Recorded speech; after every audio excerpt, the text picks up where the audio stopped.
Hi, I'm Stephanie Jaworski of joybaking.com.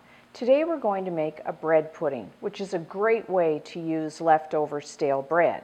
First thing is preheat our oven, 300 degrees Fahrenheit, that's 150 degrees Celsius. And there are two parts to a bread pudding. There's the bread and then there's the custard. We'll start with the bread. You need 8 cups. That's about 2 liters of bread, and you can use any stale bread you have, white bread, you could even use whole wheat, and French, Italian, sandwich bread, and just cut it into bite-sized pieces.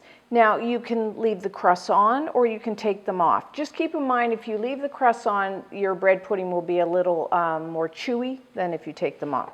And then you need a 9 by 13 inch, that's 23 by 33 centimeter baking pan that is either buttered or lightly sprayed with a non-cook vegetable spray. And just put your bread cubes in there and evenly distribute them. And then if you want, you don't have to do this. I like to add about a cup of fruit. It's about 240 milliliters. And I'm going to use a combination of raisins. I'm using golden here, but the dark. I mean, you could use dried cherries or cranberries, whatever you like here. And then I'm going to also add, I've chopped up some apple into just bite-sized pieces. And just evenly distribute this over the top of the bread.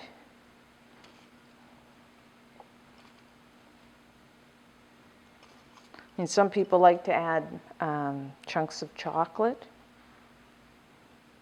or lemon zest. Okay, so that's that. Now, when you bake a bread pudding, we need to use a water bath. And this will protect the custard from curdling, which means it separates into the solids and liquids, which while, I mean, it doesn't affect the taste, it doesn't look very good when it separates. So what you need to do is have a large roasting pan that's a little larger than this pan, enough room so we can pour some hot water around the outside of this pan. And I like to put just a dishcloth in the bottom of my roasting pan so it doesn't bang around, and just put it in like this. So now we have enough room to pour in some hot water. And now we're going to make the custard. I make my custard a little different. I don't just stir everything together. I like to beat the eggs and sugar first, and this will give us a really nice, light and fluffy bread pudding. So if you have an electric stand mixer like this, use the paddle attachment, or you could just use an electric hand mixer. Put 4 large eggs, and I have those at room temperature, and 1 cup, that's 200 grams of granulated white sugar. And I'm just going to beat this on high speed, probably about 4 or 5 minutes, until they become really thick and lemon colored. So, well, it usually takes 4 or 5 minutes.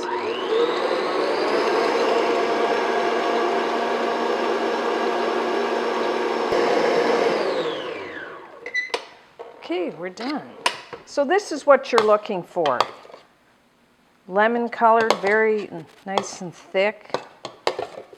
This will really help give our bread pudding a really nice light texture, not so dense as a lot of other recipes. So we're going to now add 1½ teaspoons of pure vanilla extract. And I like to add a little cinnamon, just a ½ teaspoon of ground cinnamon. If you don't like cinnamon, just leave it out. And I'm just going to beat that in.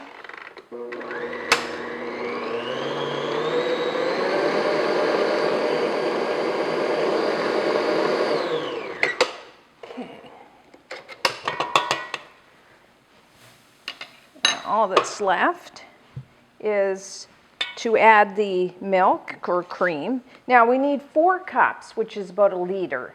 And keep in mind, you can use cream or milk or a combination of the two. The heavier the fat content of this, what you're using, the richer the bread pudding will be. So I have used a combination of milk and cream. Obviously, if you want a really rich bread pudding, you'd use quite a bit of heavy cream. I've used a combination of milk and half and half. So I'm just going to stir that in. And then the last thing is 4 tablespoons, about 57 grams of butter that has been melted and then cooled to room temperature. Sometimes if you don't let your butter cool enough, or if your milk and cream is cold, the butter will kind of harden. Don't worry about that, that's okay. Once it gets in the oven, it'll melt again. So that's it. Now just gently pour your custard over your bread.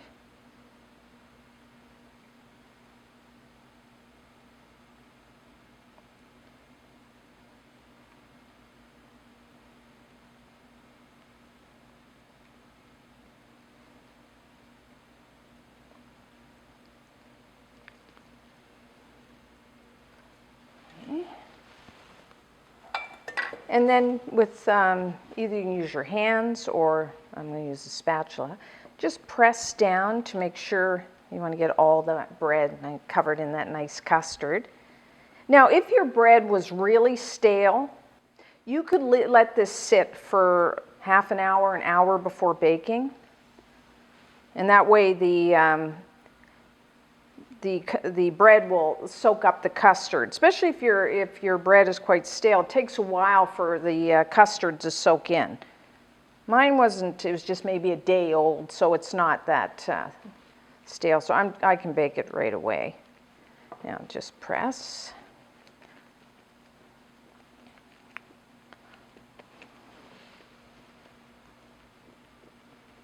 Okay, looks good.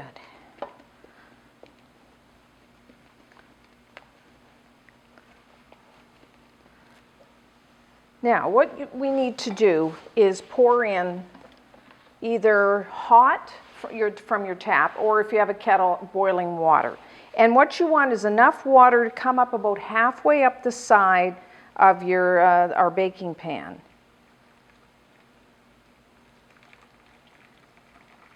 So gently pour that in.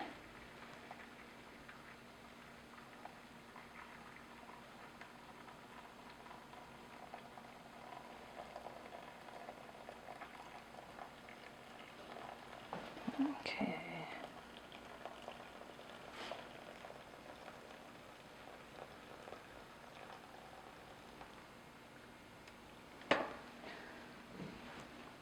That's good. Now we got to carefully put it in the oven. You want to bake it for about an hour. Now that's going to vary from oven to oven, plus how hot your water is in your water bath. But you want to bake it until you can put a toothpick in the center, which should come out clean. Or if you just gently press on on the bread, you won't see any custard come up, the liquid. So it's got to be set. So somewhere around an hour.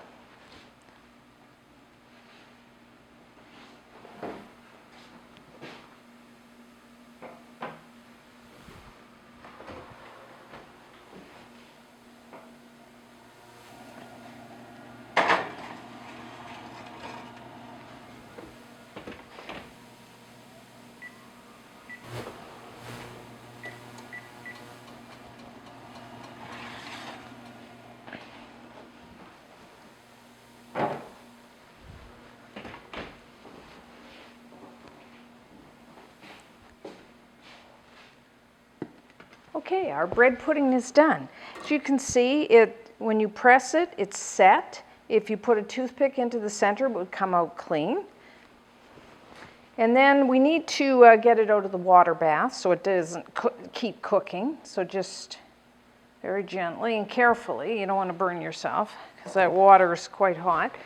And just put it on a wire rack like this and let it cool, 5-10 minutes. And this is good warm at room temperature or even cold, and you could just dust it with some powdered sugar, Or if you want to have it for dessert, you could serve it with either softly whipped cream or even ice cream. So until next time, I'm Stephanie Jaworski of joyofbaking.com.